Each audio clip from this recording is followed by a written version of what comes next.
If you like punching out pieces of cardboard, you have a treat ahead of you when you open and prepare for play Founders of Teotihuacan by Philippe Kovac and Board and Dice, because many pieces of cardboard await you inside the box. You have pyramid tiles and worship tiles and more worship tiles and temple tiles. You've got building tiles. You have a 2-sheet punch board that serves as the common board where all of these tiles will be placed, and you have these things, which seem odd at first. They come around the individual player boards, and it seems very bizarre that you would make a punch, because punches are not cheap, to be able to punch out a board instead of just having a square piece of cardboard to begin with. Why pay for this? And then someone in my group pointed out that the purpose of this is probably so that if in shipping this gets knocked on something, messed around, whatever, something dropped, then the corners of this will be damaged and not the corners of the player board itself, which is a smart idea if you care about such things, but generally I do not. And this was kind of a metaphor for my reaction to the game itself, where there are lots of smart decisions in how the game is put together, but often I just found that I didn't care for it. Let me explain. On a turn, you take an action on the action board or pass, but the game lasts only 3 or 4 rounds depending on the player count, and you typically will not pass until you are forced to do so because you have no action disc available to take actions with. On a turn, you place 1 to 3 discs on an available space. There are 3 spaces in each of the 3 areas of the board in a 3 and 4 player game. In a 1 and 2 player game, you put out only 2 tokens in each area. At the end of the round, you take all the discs, shuffle them face down, lay them out fresh for the next round. When you take an action, again, you're going to place 1 to 3 discs on a space, and you are going to do either the building action or the influence action in that area. There are 3 different building actions, 3 different influence actions. The reason why you might want to place more than 1 disc in an area is because the building actions all take account of the strength of the action that you are taking. Each token counts as a strength 1. There's 1 thing here. When you put a disc on it, this is now strength 2 because there are 2 objects in that stack. If I put 2 discs out, strength 3, strength 4, and you cannot place more discs than 3 on a space. So this is now off limits. There is no strength 5 from just placing disc on it, with 1 exception. Each token has a bonus on it, and if you are the first player to go on a space, you get that bonus. So if I go here, I get 2 points and track it on my board, and points are good because the player with the most points wins. If someone comes after me and goes on this space, they do not get the points because I've already covered that bonus, but they would have an action of strength 3 because there are now 3 things in that stack. The other available bonuses, this one gives you 1 point, and the action that you take is 1 stronger than it would be normally. So this would be a strength 3 in addition to getting me a point. This would be a strength 4. This would be a strength 5, but that does nothing in this area, so you would not do that. When you go in this space, you get the building or influence action like normal in this area, and this hammer corresponds to a bonus building action in any of the 3 areas. And you can take your bonus building action first or the regular action first as you choose.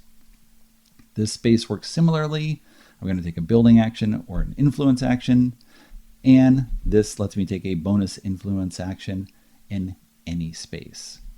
Last token, this gives you a point and a resource of your choice on the board. You just take it and put it on an empty space. There you go. I've got stone. So you're going to look at everything available, look at what you have on the board already, and possibly you're going to have a plan for what you're going to do. If I'm the first player, there's lots of things open to me for what I might want to do. For example, I could place 2 tokens on this here. I'll just put this here so as not to cover this. You can see I'm going to have a bonus building action.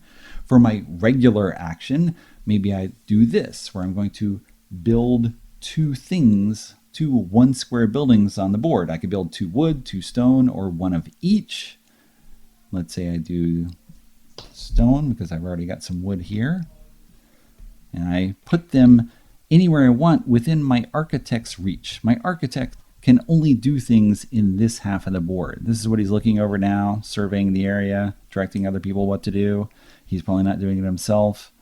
And I cover those spaces. Now, when you set up initially with whatever you put on the board, you cannot cover these mask locations. You want to cover the mask locations because there are bonus tokens available for the players who do so. So I can put this here, put this here. When you put resource buildings on the board, you put an available resource and every orthogonally adjacent space. These are covered. So why do I put this here? Well, maybe for my bonus action, my bonus building action, I decide I want to build a building of strength 3, which I can do because I've got 3 here.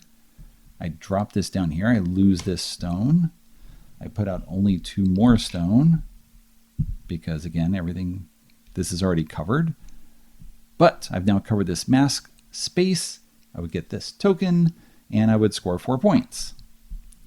So, is that good?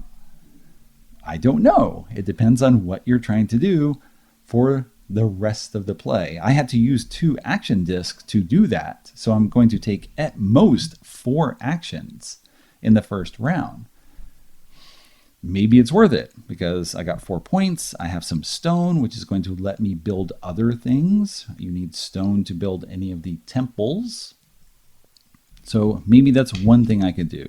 Or maybe I don't want to do that. Maybe I just want to go here and I will have a strength 3 due to this bonus and I get 1 point. Let me rewind the clock here. And with my strength 3, maybe I just put the stone here and I figure I'll cover that space later. So I used only 1 disc. I've got 4 stone available. This is almost covered. Let's just say I do that.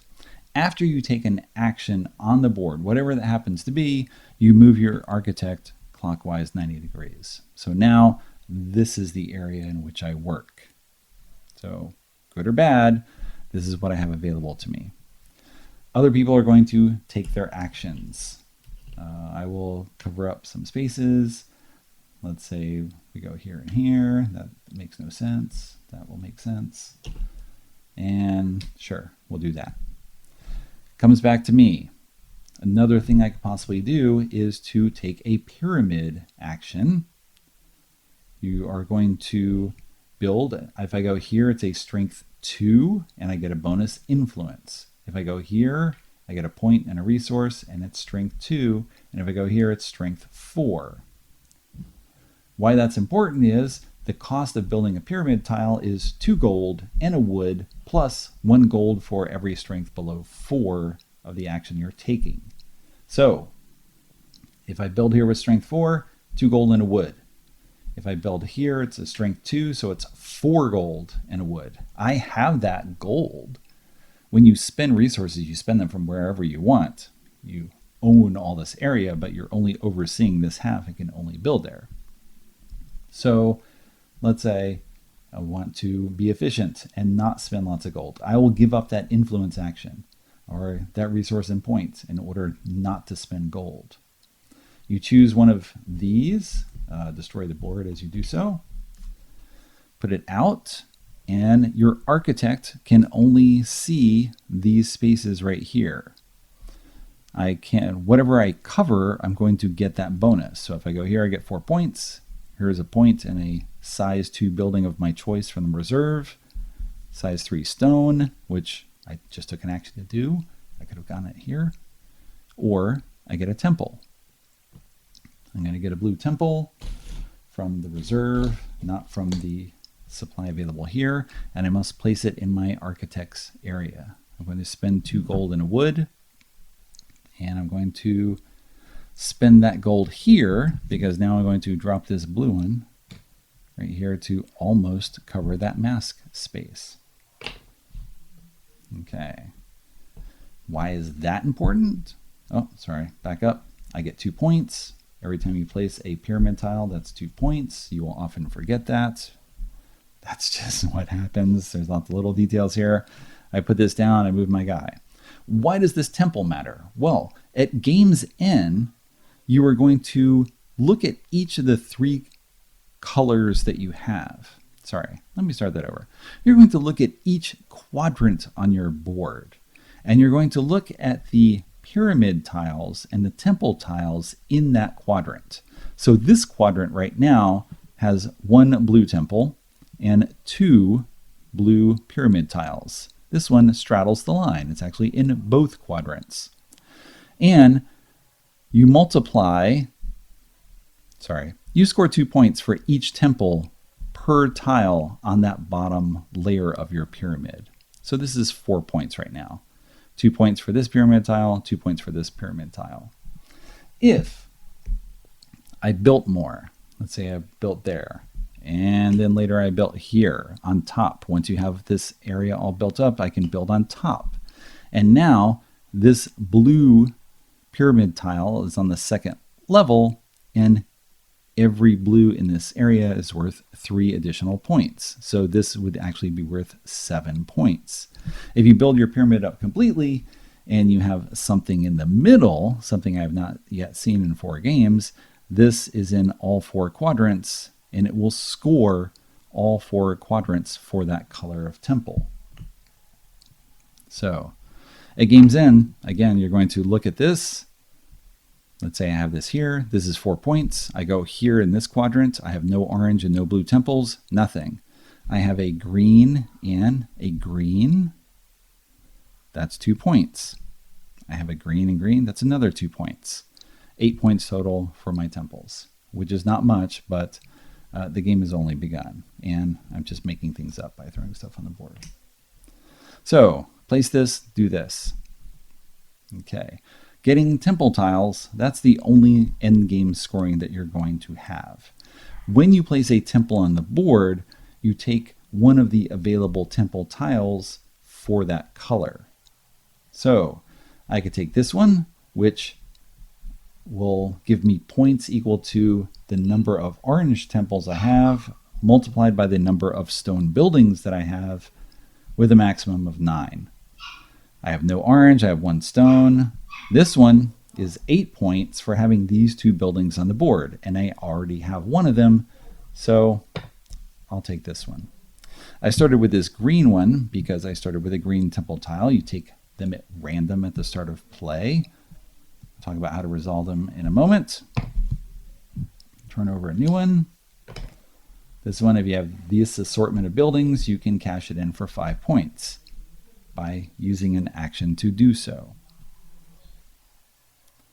So next turn, I'm on this side of the board. I've got these resources available. Other people will have done things.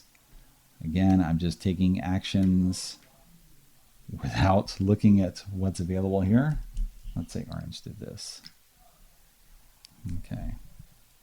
All right. So I have different options available to me. I could build another pyramid tile.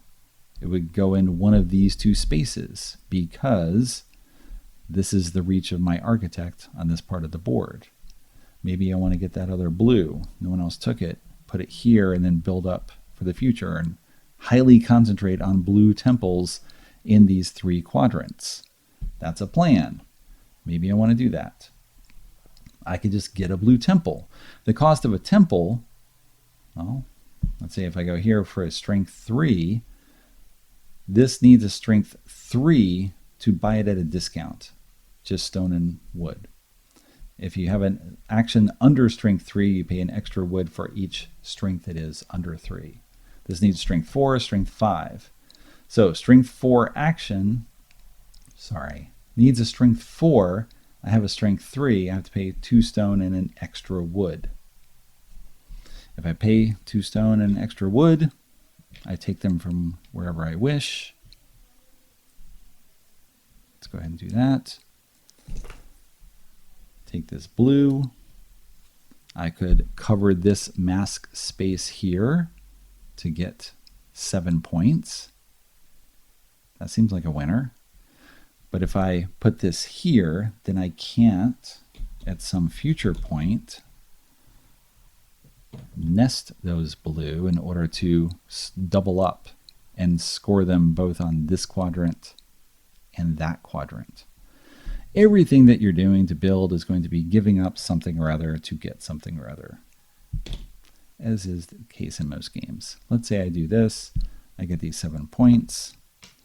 I have probably mucked around with my points a bit, and might not be accurate. I'm just going to run with it. And I take one of these bonuses. Let's go with this one. I have this 3 wood building. I don't have the others. Maybe I'll get them in time. There you go. 5 different small buildings. Or any 5 small buildings. Size 1 buildings, 12 points. Move my architect. All right. What are the other actions available? You've seen the top 3. You build a building. Here you need an action of size 4, strength 4, to put that on the board. If you don't have 4, you can't get that. So if I was going to go here, I can't go in either of these spaces because they're already maxed out with 3 tokens in them. I have only 2 discs available. I literally cannot get these because I can't get an action of strength 4 unless other people play there first.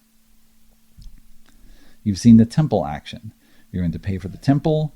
You have to pay more if you don't have the matching strength. So this needs a action of strength 5. The only way to do that is to use one of these increase bonuses and put 3 disc on it, which uses a lot of your potential actions, but it saves you stone, and you will see which one is more important to you. You have the pyramid building action. We already talked about that, which at the end game will score 2 points if it's on the first level for each matching temple, 3 points on the higher level. Okay, what's all this bottom stuff here? I mentioned this one already. Build 2 single space buildings. The other action, so when you take this influence, you take either the left or the right, building those 2 one space buildings, or you are going to refresh by taking every resource building that you have on the board, and if possible, you're going to place 1 resource next to it. So right now, that'd be a very weak action. I could place a wood in either of these spaces. I could place a stone in either of these spaces, but I can't place gold at all because I have no empty spaces available. That would be a terrible action, at least right now. This action here is to resolve one of your worship tiles. And that's the only way to cash them in, is to use this action. So this space here, this action space, is extremely valuable because often you are going here in order to build a pyramid tile, and as a bonus you get to do something on the bottom, and so you're going to cash in one of these tiles. I can't cash in either of these because I don't meet the requisites having these items on the board. I can do this one where I spend any 5 resources and I get a pyramid tile. I do not take it from here, I take it from the supply. I put it within my architect's reach, and it only costs me 5 of anything instead of the specific gold requirement. So gold is precious for building these areas. In addition, 2 gold can be swapped for a wood or stone. It's a joker if you want, because people will take money instead of the thing you actually need to build with. But it gives me an additional way to build a pyramid tile. Okay, if I cover this space with a pyramid tile, then I get the worship bonus of my choice. This space here has been the least used in 4 games. When you take that influence action, you move your disc ahead and you score 2 points, and you can swap one of your worship tiles for a face-up worship tile. If it turns out I don't think I can build this, I can't get these wood buildings, I don't have the resources, whatever it is, I could exchange one of them, putting it on the bottom of a stack, and take another one. What's available right now? Here you hand in a set of resources, 1 of each for 4 points, and you can do that at most 3 times. Here you exchange any 3 resources to get a temple from the supply, not from the board. Here, if you got one of each type of temple, cash it in for 9 points. Here, it's worth 3 points, not that much, but you take a bonus building action. There are orange ones as well that let you take a bonus influence. So sometimes you'll go here, I'll cash this in for 3 and a bonus influence, and then I'll cash in another one, and then I'll do something else, and you can chain things together. 3 points is not much, but free actions are good, so don't scoff at them. As you continue up this, I get 4 points, I get 6, I get 8. There you go. That's 20 points possible on those 4 actions, but you're not doing much else. What is the value of an action? I can't really say after 4 games. I'm really not sure. I haven't done the math to figure it all out because that's not the type of player I am. So we're going to keep taking actions until all of us have used our disc or we've passed. We may be in different spaces around the board. We all started on different sides, but you're only going to advance your architect when you take an action, and we might take different numbers of actions based on how we put these discs on the board. Once we're all done, we all take our disc back, and importantly, 1 disc for each player is removed from the game. So at the start of the next round, the player to my left will take the starting player token. They will begin the round, but now I will have only 4 discs available instead of 5. So even fewer actions possible. And then in round 3, I'll have 3 discs. In round 4, I'll have 2 discs, and that's it. In a 3-player game, you're going to have 5, 4, and 3. In a 2-player game, you start with 6 discs, so you'll have 6, 5, 4, 3. But there's fewer spaces available, so fewer bonuses available, and so on. You're going to continue taking actions, scoring points by building pyramid tiles, by covering spaces on the board, by taking certain actions that give you points, by taking this down here and getting favors that give you points, by cashing in worship tiles, and at game's end, by seeing how your temples match the pyramids that you have built. You will score points for mask, covering those on the board, and then at game's end, whoever has the most points wins. I played Founders of Teotihuacan 4 times on our review copy from Board and Dice, once each with 1, 2, 3, and 4 players. Our first game, the 4-player game, was a bit different than it should be because I messed up a couple of rules. We were placing only 1 disc at a time when you took an action. We never jumped to take a higher level action than we could have. We just played 1 disc at a time, so we all took 14 actions. Our architects rotated around the board in unison, staying at the same distance. I also missed that you pay the extra cost for temples and pyramids for each strength you are below what is required. So a pyramid with strength 4 costs 2 gold and a wood. Strength 3, 3 gold and a wood. Strength 2, 4 gold and a wood. We didn't do that. We just paid 1 extra gold. So it was a little easier to build a pyramid at strength 2. I don't know if it was easier or not that we had more actions, because that worked a little differently. In addition, last thing, can't believe I mess up so many things. The rulebook is 20 pages. It is quite detailed. It is almost overly detailed in terms of spelling out every single thing, even stuff that you would assume is true. And yet I still miss these things. So maybe it's not long enough. Maybe I didn't read it well enough. Maybe it's still unclear in some way. I messed up the bonus tokens that give you a bonus action, the bonus influence action and the bonus building action. I was reading them as when you go on that space, you can take, so for example, if you go on this building one, you take the influence action in that same area or any building action. It wasn't an additional building action. So I robbed us of extra actions when taking those discs. I made the cost lower by not penalizing us as much. And we we spread out our actions. So it was not the same game as what it should be.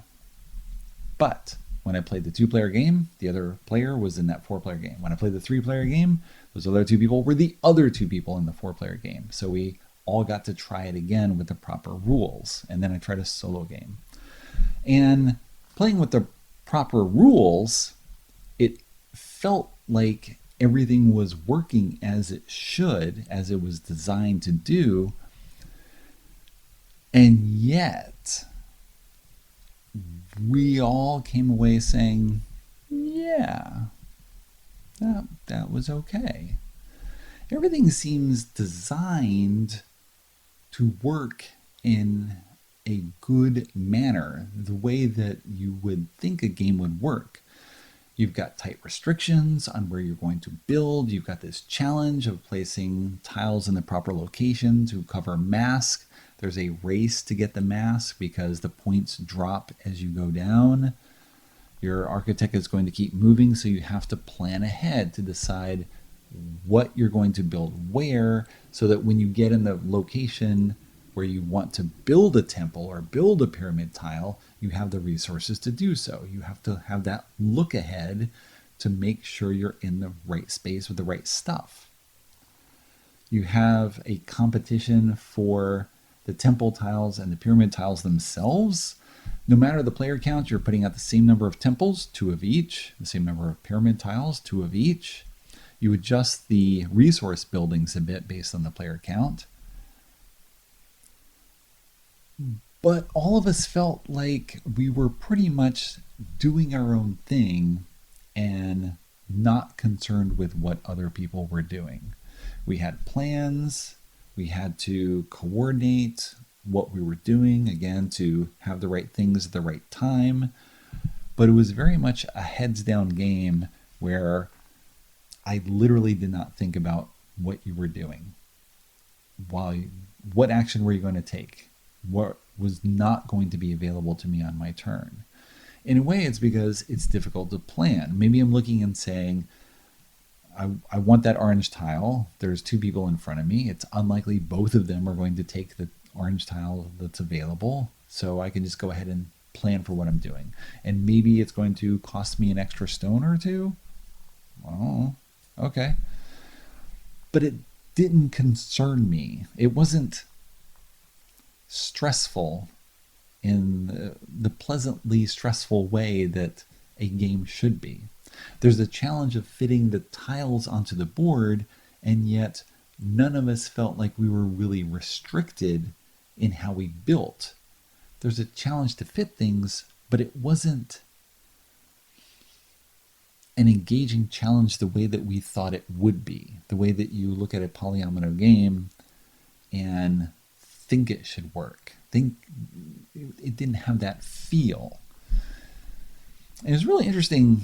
We talked a lot about it after the 4-player game and the 2-player game, the 3-player game. We all talked about what we were thinking about it, and it all felt like it's designed well, and yet it didn't feel compelling.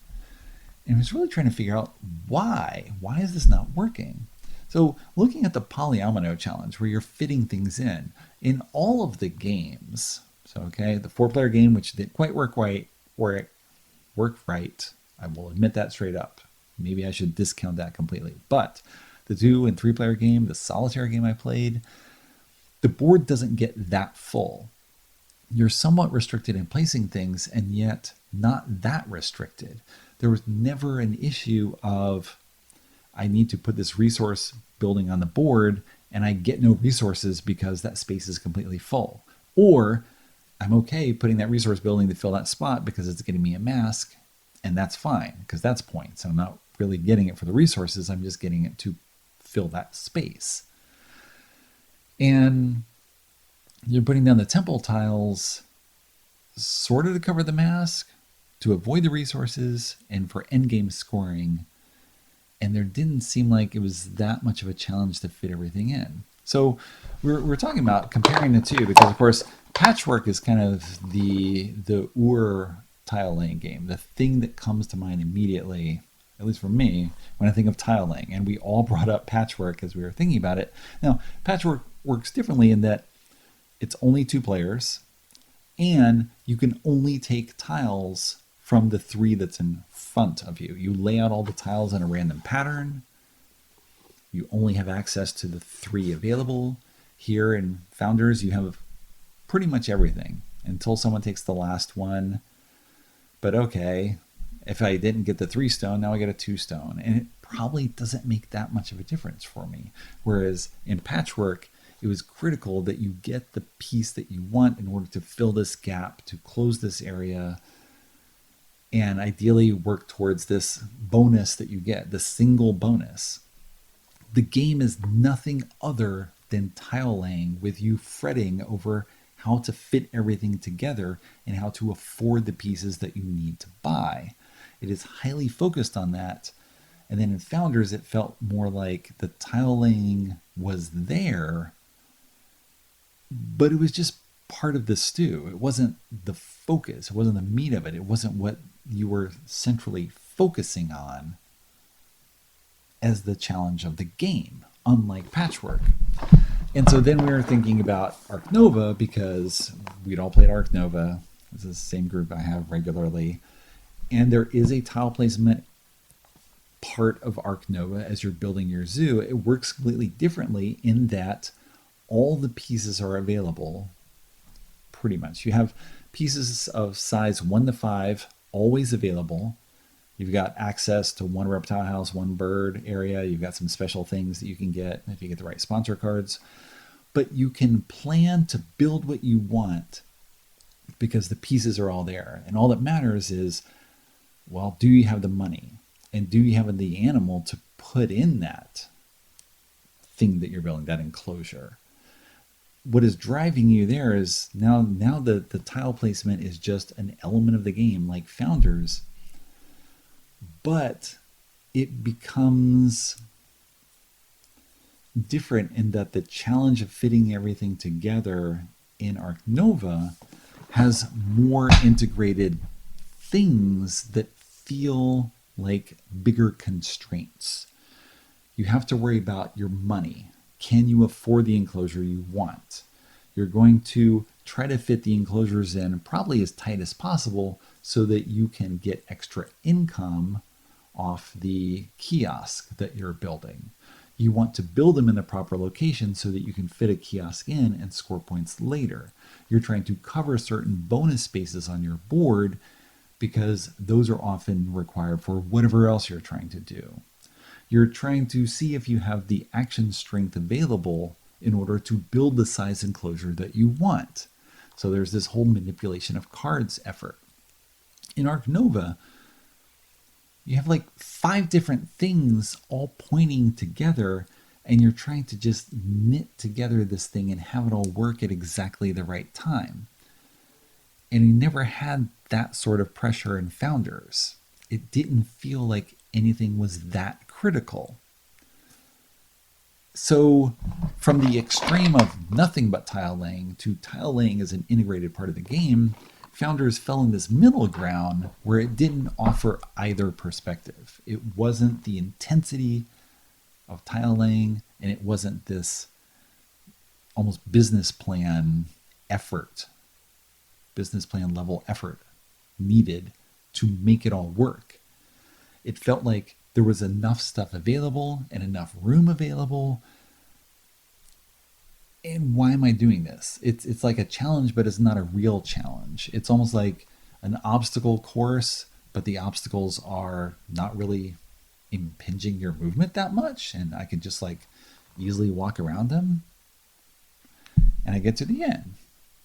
There's also the second issue that really came up was the shrinking actions pool. So in a 4-player game, you start with 5, then you have 4, 3, 2, and 1 actions. So 14 at most, but if you spend extra tiles, well, then you get fewer actions. And I can sort of see why you would do this, because as your board gets filled up, you have fewer spaces available to do things. Again, there was never quite that limitation on what you're trying to do, but you want this sense of escalating tension. Successful games usually have this element where the game starts slow. It's like a movie. It's like a book. It's like any sort of narrative experience where things start slow. You have this introductory period. You're feeling your way around. You're getting used to things. There's complications that come on, and the tension starts rising, and you reach a climax at some point, and then there's a very short denouement where the action resolves, and the murder is explained, or you have the end point of the relationship, or whatever it is. But you have this rising course of tension, and then a short fall off. And Founders felt more like you're starting at the top of the hill and then sliding down slowly, just based on the number of actions that you had available. There was no sort of rising pitch to it, mostly because as you had fewer discs available, you would start the third round or the fourth round and say like, wow, if I want a strength 4 action and I'm the first player, I need to put all my disc on that space, and then I'm done. I'm finished for the entire round. I did one thing in the round. And I don't want to do that. So I'm only going to do this other action and then hope people set me up, and then I can take a level 4 action on my next turn, and that thing's still there. And often it was a 4-player game, things are scarcer. 2 and 3-player game, pretty much all the tiles that we wanted were available for temples and pyramids because there's 2 of each. And you have a limited number of actions to do things. So you get to the 4th action round, I've got 2 discs. I can take 1 or 2 actions. Can I even take a level 4 action? Is that even possible? It depends on where people go and whether they make that available to me. It's not under my control the way that I would want. So it felt like there was a lot of stuff just not working, or at least not delivering what you would expect with the right level of tension from tile placement and the right flow of the game where the tension increased over time and you were worried about how everything fit together, right? Engine building game, you're going to build up and you do more and more powerful things. Or, the deck building game, you get more powerful actions and everything's escalating to this point, and ideally it ends right at that point. In 3 of my 4 games, I would have a board of resources and I would build up a few other things, and I would pretty much clear out all my resources when I had 2 actions left. And then at that point, maybe I built wrong. This is my fault and not the game's fault, because I built wrong and I timed everything incorrectly, and now I got 2 more actions, and what do I do that's going to get points? Like if I put something down to get resources, well then I have only 1 more action available, and what am I doing with those resources to get points? Resources at the end are worthless. You ideally, like a lot of games, you want to end out with nothing. You want to empty that wallet and just spend it all. And instead, I often found, and other people did the same thing, where the end point of the game was cashing in the worship tiles, because like these are just straight up points. There's nothing, whether I get them early or late, it's the same thing. There's no difference to it. So fine, I'll just spend my last couple turns, I cash in worship tiles, and that's it. And so again, it feels like a letdown, just a lack of tension here, where it's not building towards anything. It's this thing I could do at any point. It's like sticking a letter in the mail, and I can do it in the morning or afternoon or evening or whatever. It's going to go out. It doesn't make a difference. So it felt like everything was well designed, and yet the end result was us feeling rather indifferent to it all.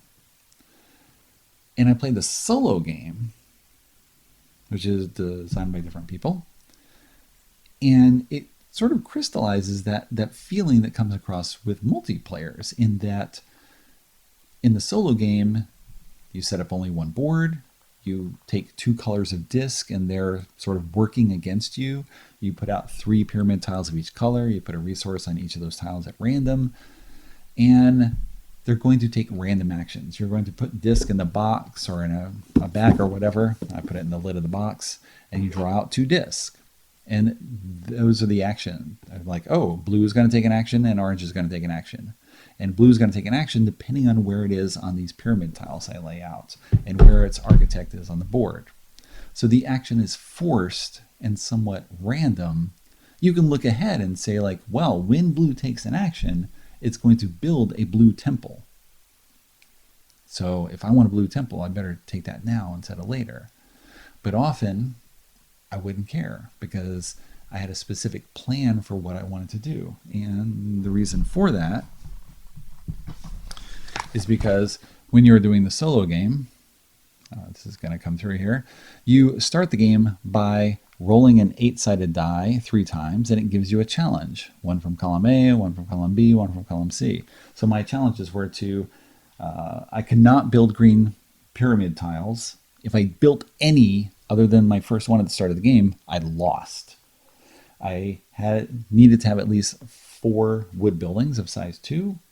I needed 15 points of red worship tiles. So you had very clear things to do. If you fail to do any of these things, or you violate the restriction, then you lose. And then at the end of the game, you subtract 80 points from your score, and sometimes you subtract additional points based on whatever your restrictions were. And if you're above 0, you win.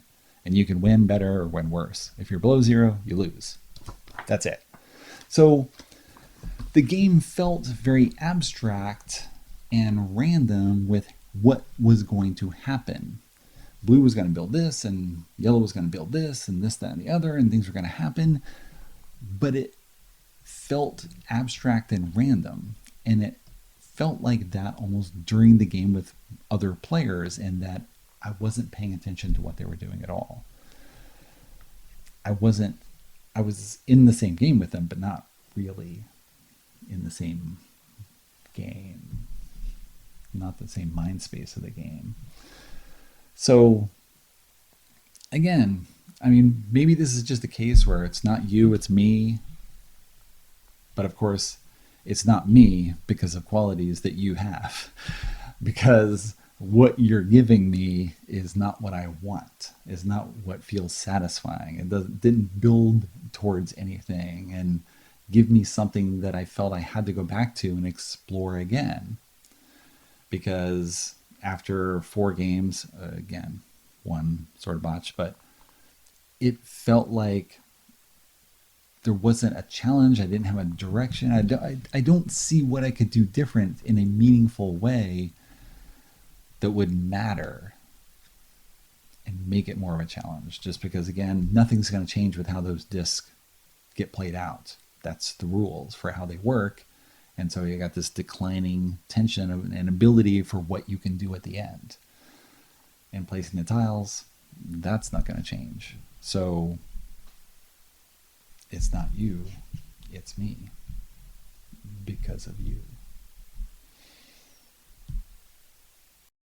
While Founders of Teotihuacan includes a fat stack of cardboard sheets that gives you lots of things to punch out in a very satisfying manner, the box does not include an insert to hold those tiles, and the only bags that come in the box are those that hold the wooden components, each with its own nice little silica gel pack for a dessert topping, or however else you'd like to use it. And this seems like an endorsement of the Eric Martin system of putting away games. You have a giant empty box. Well, how do you fill it? By sweeping your arm across the table and shoving everything inside. That said, I don't fully endorse the arm sweeping method of storage for this game for one particular reason. When you're playing Founders of Teotihuacan, you can pretty much have one giant stack of buildings and pyramid tiles and resources, and it's fine to just pull out what you need when you need it. Or you can sort it in between turns once you figured out what you're doing. You can do what you want with that. Of course, some people just like to sort everything. But what is a little annoying is when you initially dump everything out on the table and then you are trying to find the player components, because these need to be pulled out for play. That would be bad if you don't have access to them. In addition, you have the small round counter and action tiles. So you have all these small bits here. It's a bit annoying to find mask inside. So let's take these things and put them in a bag. But everything else, that can just go box as is. 8-sided die used only for the solo game. The worship tiles, sure, they'll get mixed up with the other things, but they're large, they're easy to grab. There you go. Or you can just take the entire board and just drop it in, because you'll sort stuff out later. It's very easy when you're pulling things out to tilt it a bit to the side, pull out just the boards, and then dump everything else out on the table. Now you've got all the important stuff separate to put into a single bag, but everything else goes in the box, rules, put on the lid, and the important stuff is separate, and all the other stuff that is needed only bit by bit, you can pull it out as you need it. That's how I'm storing the game anyway.